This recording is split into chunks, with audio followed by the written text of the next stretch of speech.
नमस्कार, मैं शैलेश चौहान और आप देख रहे हैं GLCC न्यूज़। आज की जो सच्ची घटना मैं आपको सुनाने जा रहा हूँ, ये सच्ची घटना बिहार प्रदेश के वैशाली शहर की है।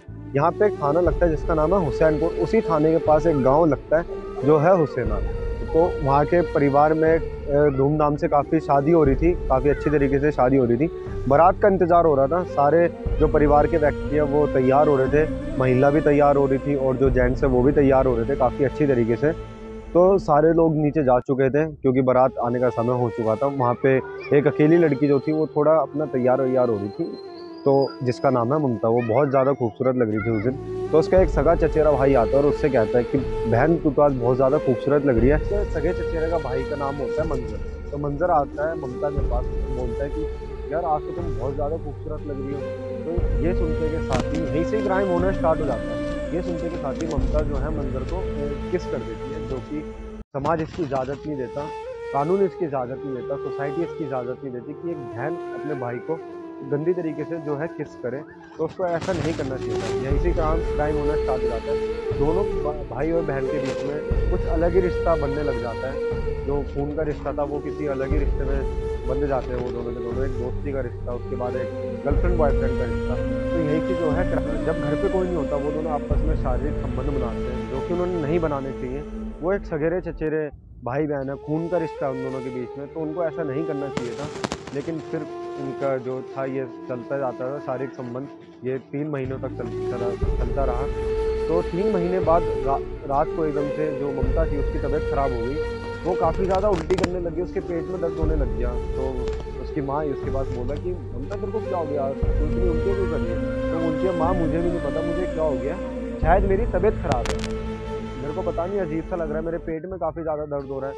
तो काफ़ी रात हो चुकी थी। तो माँ ने बोला कि चलो कोई बात नहीं, हम सुबह तुम्हें डॉक्टर के पास ले चलेंगे। लेकिन उसकी तबीयत जो थी वो कुछ ज़्यादा ही तबीयत खराब होने लग गई थी। तो फिर रात ममता और उसकी माँ हॉस्पिटल चले जाते हैं। तो हॉस्पिटल में जाते तो मेल डॉक्टर होता है वहाँ पे, पुरुष डॉक्टर। तो उसे ममता की माँ को बोलता है कि मैं इसका इलाज नहीं कर पाऊँगा, आप इसको किसी महिला डॉक्टर के पास लेके जाओ। तो पास में एक महिला डॉक्टर भी बैठी होती है दूसरी, थोड़ी सी आगे जाके। तो महिला डॉक्टर को दिखाते हैं और महिला डॉक्टर जब चेकअप करके बताती है कि आपकी जो ये ममता है, लड़की है जो आपकी, ये 3 महीने की प्रेग्नेंट है। ये सुनते के साथ ही जो माँ थी ममता की माँ, उसके पैरों तले ज़मीन खिसक गई।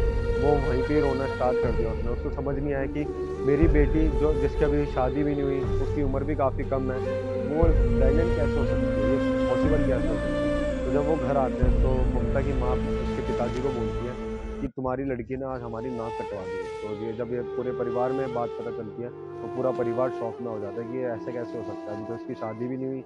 तो फिर जब एक एक करके सब उससे सवाल करते ममता से कि बताए कैसे हुआ, तेरे साथ ये किसने करा, तू प्रेग्नेंट कैसे हो गई, तूने इस चीज़ की हमें खबर क्यों नहीं दी। तो फिर जब थोड़ी देर बाद जब सारा परिवार उसके एक एक करके सवाल पूछता है, सवाल अनेक थे, जवाब बिल्कुल भी नहीं था ममता के पास। ममता क्या बोलती, कुछ बोल ही नहीं पा रही थी। फिर थोड़ी देर बाद ममता ने रोते रोते कहा कि ये चीज़ जो थी शादी वाले दिन से स्टार्ट हुई थी। फिर उसने बताया कि ये मेरे जो चचेरा भाई है मंजर, इसके साथ हुआ हमारा शारीरिक संबंध बना इसके साथ। उसने पूरी कहानी बताना चालू करा। जब पूरी कहानी घर वालों ने सुनी तो घर वालों ने जो था मंजर को भी बहुत मारा, उसके भाई को जो चचेरा भाई था उसको भी काफ़ी ज़्यादा मारा, लड़की को भी बहुत मारा, उनके ऊपर अत्याचार हुआ काफ़ी ज़्यादा, उनकी मार पिटाई करी गई। फिर कुछ टाइम बाद ये बात जो थी पुलिस प्रशासन पे जाने वाली थी। उससे पहले गांव के लोगों ने एक पंचायत बिठाई, वहाँ के मुख्य सचिव बैठे। तो जो वहाँ के प्रधान होते हैं वो भी वहाँ पे बैठते हैं, सबके बीच में पंचायत होती है। पंचायती में काफ़ी फैसले लिए जाते हैं, लेकिन जो फैसले थे वो लड़का और लड़की के हित में नहीं थे, ना उनके परिवार के हित में थे। तो ये था कि वो पंचायती जो निकला था फैसला उससे भी इनकार कर दिया दोनों फैमिलियों ने। दोनों परिवारों के बीच में काफ़ी ज़्यादा फिर अनबन आने लगी, लड़ाई झगड़े होने लगे कि तुम्हारे लड़के ने हमारी लड़की के साथ ऐसा करा, तुम्हारी लड़की ने हमारे लड़कों के साथ ऐसा करा। तो काफ़ी सारी चीज़ें जो थी चलने लग गई। तो एक दिन क्या हुआ, मंजर और ममता घर में अकेले थे, वो बाहर जाके मिले। और तो फिर मंजर ने एक प्लान बनाया, उसको अपनी बाइक पे बिठा के पास ही एक बड़े मंदिर में लेकर गया, गांव के जो बड़ा मंदिर था उसमें लेकर गया। और मंजर ने उसके साथ शादी रचाई। उन दोनों ने शादी करी आपस। मंजर ने बाकायदा अपनी शादी की एक लाइव वीडियो बनाई और भगवान को, देवी देवता को साक्षी मानते हुए उन दोनों ने वहाँ पे शादी कर दी। जब शादी होने के बाद वो लोग घर आए तो ये बात पूरे परिवार में पता चल गई। वीडियो जो थी वो परिवार तक पहुंच चुकी थी। फिर जब कुछ टाइम बाद वो घर आए तो फिर जो था कि लड़के के जो घर वाले थे उन्होंने अपनी जो बहू थी उसको एक्सेप्ट कर लिया था, लेकिन जो लड़की वाले थे उन्होंने एक्सेप्ट नहीं करा था इस रिश्ते को। वो कर भी नहीं कैसे पाते, क्योंकि ये दोनों चचेरे भाई बहन हैं, उनका रिश्ता उन दोनों के बीच में। तो वो लोग इस बात को इनकार कर रहे थे बिल्कुल ही। आज भी वो लोग इस बात को इनकार करते हैं। तो अब देखते हैं कि इसका आगे क्या होता है। उनके परिवार वाले इस चीज़ को मानते नहीं मानते।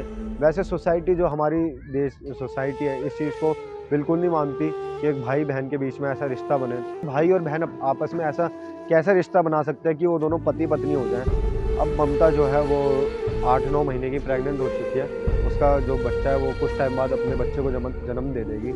लेकिन अभी भी इन दोनों परिवारों के बीच में टकराहट है, थोड़ी कड़वाहट है। हो सकता है कुछ टाइम बाद इन दोनों के बीच में थोड़ा मेल जोल बढ़ जाए, जब बच्चा पैदा हो तो तब हो सकता है कुछ हो जाए। तो हमारी इस कहानी का उद्देश्य किसी को परेशान करना नहीं होता, किसी को चोटिल करना नहीं होता, बस आपको सतर्क करना होता है।